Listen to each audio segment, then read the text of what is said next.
नमस्कार, मैं हूं आशीष त्रिपाठी आपके साथ और सुपरफास्ट सेंचुरी पे नजर डालेंगे। लेकिन उससे पहले इस बीच एक बड़ी खबर आ रही है, उस पर नजर डालते हैं। रायपुर से बड़ी खबर, सीएम आवास पर कुमारी शैलजा की बैठक, मंत्री रुद्र गुरु बैठक से बाहर निकले हैं और सीएम और मंत्रियों के साथ बातचीत हो रही है। बैठक जारी है। मुख्यमंत्री आवास पर हो रही इस बैठक से रुद्र गुरु बाहर निकल आए हैं। हालांकि क्या कुछ उन्होंने इसके बारे में कोई जानकारी दी कि नहीं, क्या कोई मीडिया से उन्होंने बात की या नहीं, इसके बारे में बातचीत और कर डिटेल्स आप तक पहुंचाएंगे। फिलहाल आपको बता दें, मुख्यमंत्री आवास पर कुमारी शैलजा बैठक में शामिल हैं और मंत्री रुद्र गुरु बैठक से बाहर आ चुके हैं और मुख्यमंत्री आवास पर जारी इस बैठक में क्या कुछ जानकारी और इससे जुड़ी मिल रही है, इस पर और डिटेल्स आप तक पहुंचाएंगे। रायपुर से इस वक्त की बड़ी खबर, मुख्यमंत्री आवास पर बैठक जारी है और इस बैठक को लेकर लगातार इस पर अपडेट हम अपने दर्शकों तक पहुंचा रहे हैं। सीएम और मंत्रियों के साथ ये बैठक चल रही है।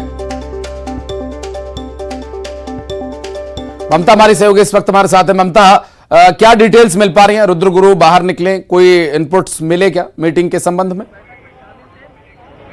देखिए मंत्री रुद्र गुरु बाहर निकले यहाँ से और हालांकि उन्होंने जो है वो अपनी गाड़ियों के पूरे कांच चढ़ा के रखे थे। उनकी कोशिश यही थी कि जितनी जल्दी हो सके वो यहाँ से मीडिया से बचकर निकल सके।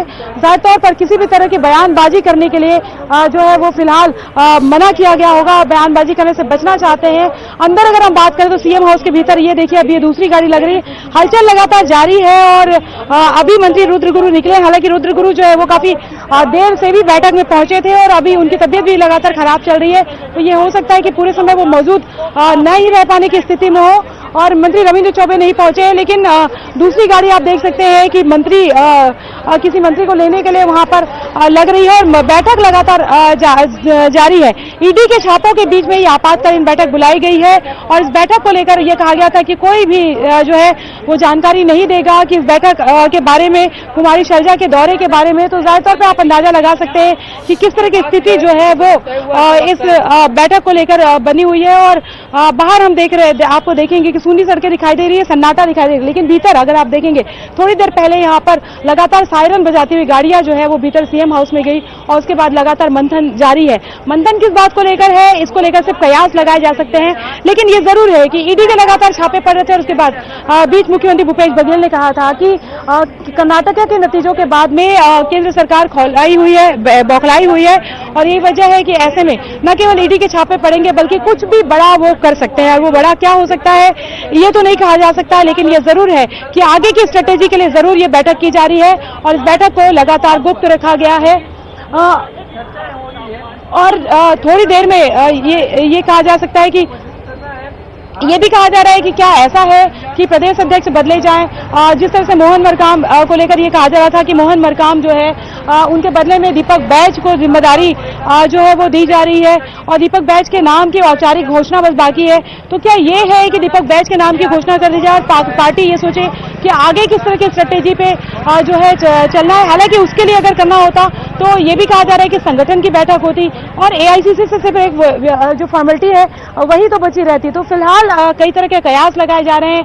ईडी के छापों के बीच के भी कयास, मुख्यमंत्री भूपेश बघेल ने कहा था कि अब शराब तथाकथित शराब घोटाले में मेरा नाम जोड़ने की कोशिश की जा रही है। ईडी पूरी कोशिश कर रही है, एक षड्यंत्र कर रही है कि कैसे उनको फंसाया आ जाए। तो जाहिर तौर पर इस तरह की बात जो है मुख्यमंत्री भूपेश बघेल ने कहा था। तो तमाम तरह के कयास हैं, क्या इसको लेकर कोई स्ट्रेटेजी तैयार की जा रही है, ये भी अपने आप में जो है वो सोचने वाली बात है। अभी एक गाड़ी यहाँ से निकली है और पूरी नजर जो है हमारी मुख्य जो सीएम हाउस की तरफ है, तमाम मंत्री जो है वो मौजूद है और सिक्योरिटी आप देख सकते हैं। हालांकि अमूमन इतनी सिक्योरिटी जो है वो हाउस में होती है। एक चीज और है कि इधर ईडी की जो हलचल है वो बढ़ चुकी है और बड़ी संख्या में फोर्स यहाँ पर तैनात की गई है। 100 से भी अधिक करीबन ये महिलाएं जो है वो सीआरपीएफ की महिला जो सीआरपीएफ के जो है वो भी यहाँ पर पहुंची हुई है। तो अलग अलग तरह से शहर में अलग अलग तरह की हलचलें दिखाई दे रही है। मुख्यमंत्री भूपेश बघेल ने कहा भी था कि आने वाले समय में गली गली में जो है वो इस तरह से जो ईडी के लोग दिखाई देंगे, सीबीआई के लोग दिखाएंगे, इनकम टैक्स के लोग दिखाई देंगे और किसी भी तरह की चीजों से इनकार नहीं किया जा सकता है। जी बिल्कुल, और कहीं ना कहीं इसकी जो स्थिति है वो किसी ऐसे विषय पर है, चूंकि या तो ना तो ये संगठन का ही कोई विषय है और ना ही पूरी तरह से सरकार का कोई विषय है। इसमें जिस तरह की आशंका जताई जा रही है, हो सकता है इसमें भी सच्चाई हो। ममता, आप नजर बनाए रखें, आगे अपडेट लेने के लिए फिर संपर्क करेंगे आपसे। बहरहाल बहुत बहुत शुक्रिया। तो मुख्यमंत्री आवास पर चल रही बैठक से मंत्री रुद्रगुरु बाहर निकल चुके हैं। कुछ तबीयत उनकी नासाज थी, बहुत ज्यादा समय तक वो वहां नहीं रुके और आगे लगातार इस खबर पर हमारी नजर बनी हुई है।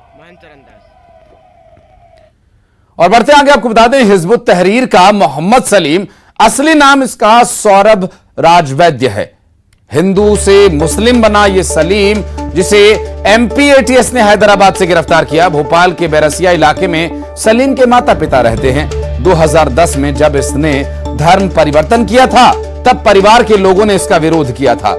परिवार के विरोध के बाद सौरभ राजवैद्य घर छोड़कर चला गया।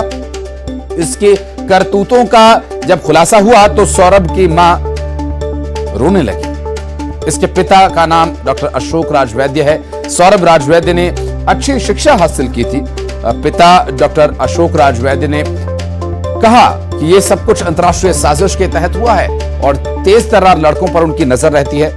उनको हिंदू से मुस्लिम बनाते हैं और ये जाकिर नाइक की साजिश है। वे लोग ऐसा नशा पिलाते हैं कि ओरिजिनल इस्लाम, यानी जो मूल इस्लाम धर्म है, वो तो एक तरफ हो जाता है। ये कट्टरता और हिंसक बन जाते हैं। भोपाल के वीआईटी कॉलेज में सौरभ के साथ एक प्रोफेसर कमाल था। उसने कमाल कर दिया और उसने ही उसका ब्रेन वॉश किया। जाकिर नाइक से उसने सौरभ को मुंबई में मिलवाया। भोपाल में कई और लोगों को वो कन्वर्ट करवा चुका था।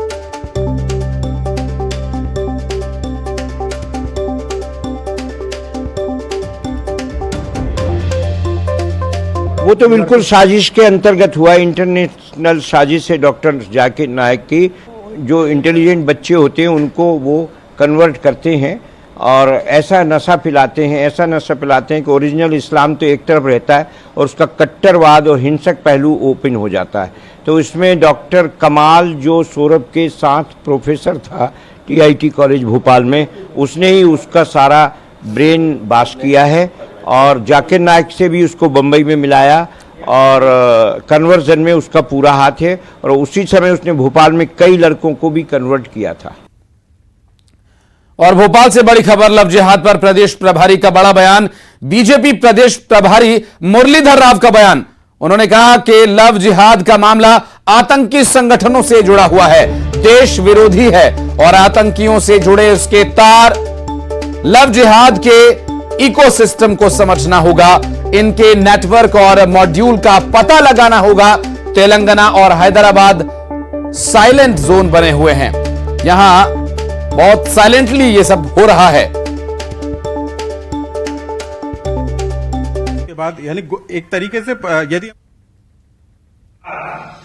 ये सामने आया है और केवल लव जिहाद तक सीमित नहीं है। लव जिहाद आतंकवादी संगठनों के साथ संबंध और पाकिस्तान के साथ जुड़ाव, ये सामने आया है। उसके सामने एक बाप होता था और ये बात आप ध्यान रखना, दिए के नीचे हमेशा अंधेरा होता है, उसका असर नहीं पड़ता। जितने लोग हैं बड़े, राम को किसने कष्ट दिया है? उसकी प्राण प्यारी मां ने। कृष्ण को किसने परेशान किया? मामा ने। तो हर जगह अपना आदमी बहुत परेशान करता है। लेकिन अब जब आपको जानकारी मिल चुकी है कि एनआईए की टीम और एटीएस ने जिस तरह से कार्रवाई की है, तो आपको लगता है कि जो उसका न्याय मिलना चाहिए, इन लोगों, दुष्ट लोगों के खिलाफ कार्रवाई होना चाहिए और दुष्टता के हिसाब से न्याय होना चाहिए। लेकिन जो जानकारी राज्य सरकार की तरफ से दी गई है, उसमें कहा गया है कि ट्रेनिंग दी जा रही थी और इन्हीं लोगों के जरिए दूसरे हिंदुओं को धर्म परिवर्तन के लिए, धर्मांतरण के लिए मजबूर करने की। मतांतरण शब्द है, मतांतरण। हाँ, ये बहुत, आज सोनिया गांधी से पूछिए आप कि धर्मनिरपेक्षता का अर्थ क्या है, तो वो नहीं बता पाएगी। धर्मनिरपेक्षता का अर्थ होता है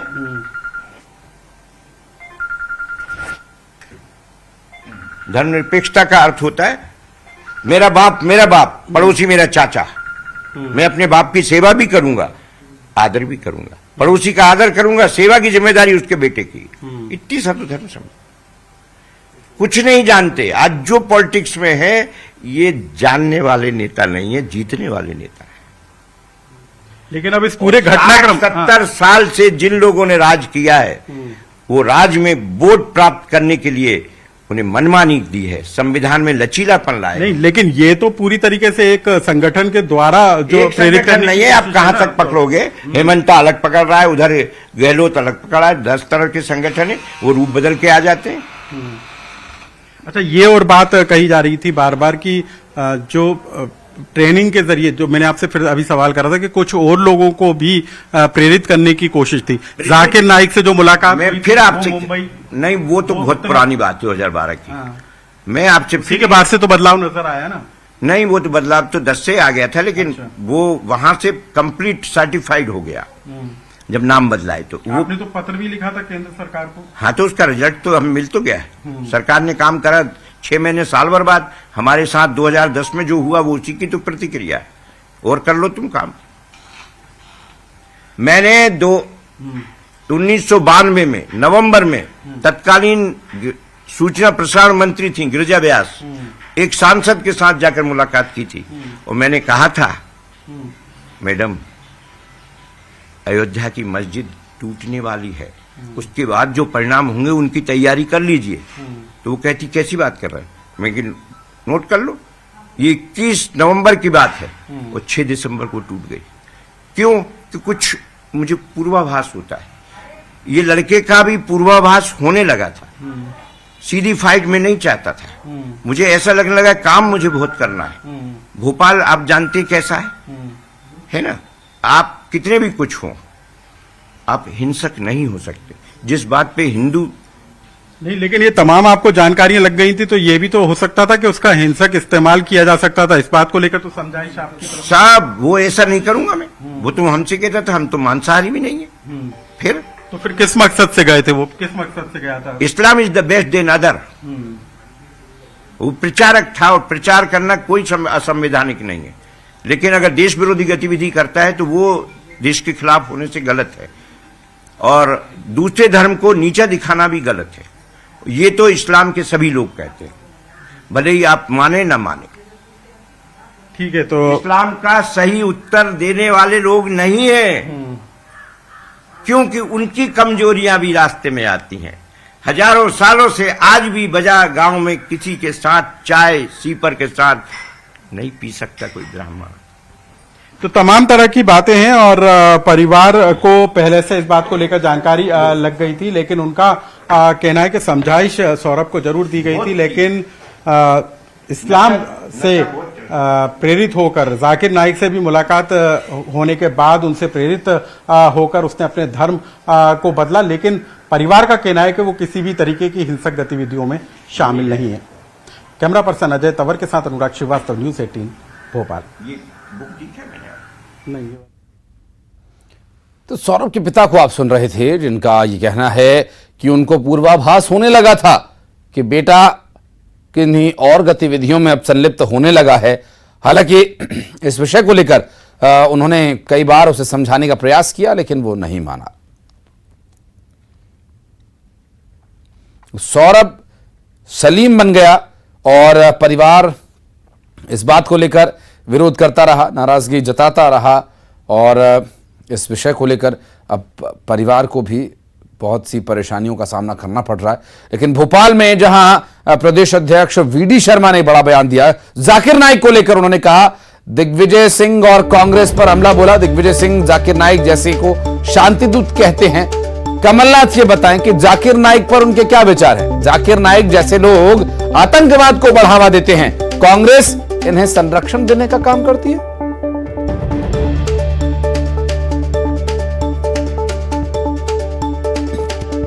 कहता हूं कि दिग्विजय सिंह जी, आज आपसे मैं पूछना चाहता हूं, जो जाकिर नाइक जिसने इस प्रकार की गतिविधियां जिनको पकड़ा गया है और आप उन्हें शांतिदूत कहते हैं, मध्य प्रदेश पूछना चाहता है। कमलनाथ जी, मैं आपसे भी पूछना चाहता हूं कि जाकिर नाइक के बारे में आपके क्या विचार हैं। अगर मीडिया के लोग पूछेंगे तो इग्नोर कर देंगे, क्योंकि जाकिर नाइक पर ये नहीं बोल सकते। कांग्रेस और इस प्रकार की लीडरशिप कांग्रेस की जो इन्हें समर्थन और संरक्षण देने का काम करती है, मैं तो कहता हूं कि इनसे भी मध्य प्रदेश की जनता जवाब मांग रही है कि जाकिर नाइक के बारे में दिग्विजय सिंह जी, कमलनाथ जी आपका क्या कहना है। और गुजरात से एक बड़ी खबर आपको बता दें, बागेश्वर धाम सरकार धीरेन्द्र शास्त्री का गुजरात में दरबार लगेगा। सूरत, अहमदाबाद और राजकोट में दरबार लगेगा। सूरत में 26 और 27 मई को और अहमदाबाद में 29 से 31 मई तक ये दरबार लगेगा। 1 और 2 जून को राजकोट में हनुमंत कथा का आयोजन किया जाएगा। राजकोट के बागेश्वर धाम समिति ने तैयारियां शुरू कर दी है और पंडित धीरेन्द्र कृष्ण शास्त्री यहां कथा कहने के लिए जाएंगे और धीरेन्द्र कृष्ण शास्त्री का गुजरात में दरबार लगेगा, कथा का आयोजन होगा।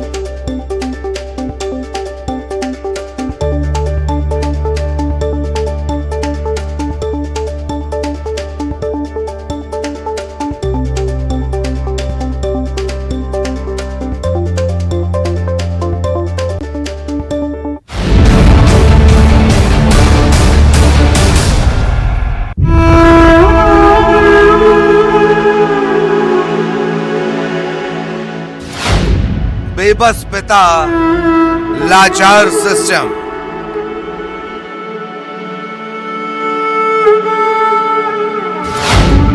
बहते आंसू, बैठता सिस्टम।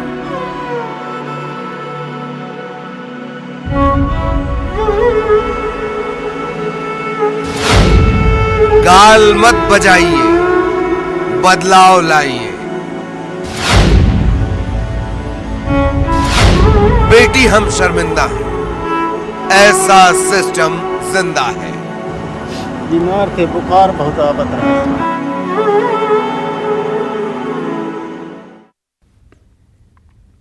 एक पिता के लिए जिंदगी की सबसे मुश्किल घड़ी वो होती है जब उसके ही जिगर के टुकड़े का शव उसे उठाना हो।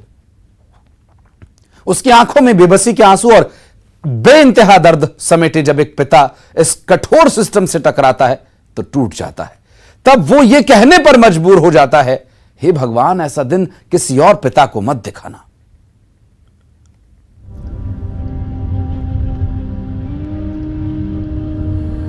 तस्वीरें शहडोल की हैं। एक शख्स बाइक चला रहा है और दूसरा शख्स बाइक पर पीछे बैठा है। पहली नजर में आपको ऐसा लगेगा कि जैसे पीछे बैठा कोई शख्स सामान लादकर बाइक पर जा रहा है, लेकिन साहब ये कोई सामान नहीं बल्कि एक पिता बाइक पर बेटी का शव लादकर अपने घर अंतिम संस्कार के लिए ले जा रहा है।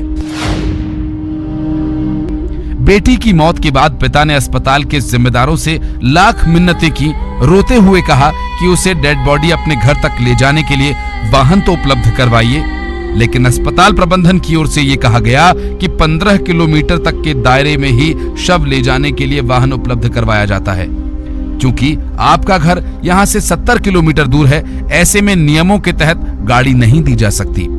ऐसे में लाचार पिता के पास अब एक ही रास्ता बचा था कि वो शव को बाइक पर रखे और अपने घर जाए। वो तो गनीमत रही कि पूरे घटनाक्रम की जानकारी कलेक्टर को मिल गई और उन्होंने तत्काल बीच रास्ते में ही एम्बुलेंस उपलब्ध करवाई। वाहन नहीं मिले। आपको शव वाहन नहीं मिला डिस्ट्रिक्ट हॉस्पिटल से? नहीं मिला। क्या बोले यहाँ पे शव वाहन जब 15 किलोमीटर के लिए मिलता है। हाँ, इसके बाद प्राइवेट वाहन कर लो। लोग पहुँच गए थे आगे तक, तो फिर वहाँ पर जब उनको रोक लिया गया, फिर मुझे लगा कि लोग निकल ना जाए, वो गरीब थे, उनके पास पैसे की शायद व्यवस्था नहीं थी, इसलिए नहीं पहुंच पा रहे थे। तो हम फिर तत्काल वहाँ पे चले गए, सिविल सर्जन से भी बात की, वो भी आ गए, हम लोगों ने तत्काल व्यवस्था कर दी और मैंने भी अपने पास से उनकी सहायता कर दी। ये कोई अकेली तस्वीर नहीं, इसके पहले भी कई ऐसी तस्वीरें सामने आई हैं जो सिस्टम और समाज दोनों को शर्मिंदा कर चुकी हैं। बावजूद इसके हालात अभी भी वही हैं। अगर तस्वीर कुछ बदली भी होती तो आज बुढ़ार ब्लॉक के रहने वाले लक्ष्मण सिंह गौड़ अपनी बेटी का शव यूं बाइक पर ले जाने को मजबूर न होते। Bureau report, news 18 Madhya Pradesh, Chhattisgarh.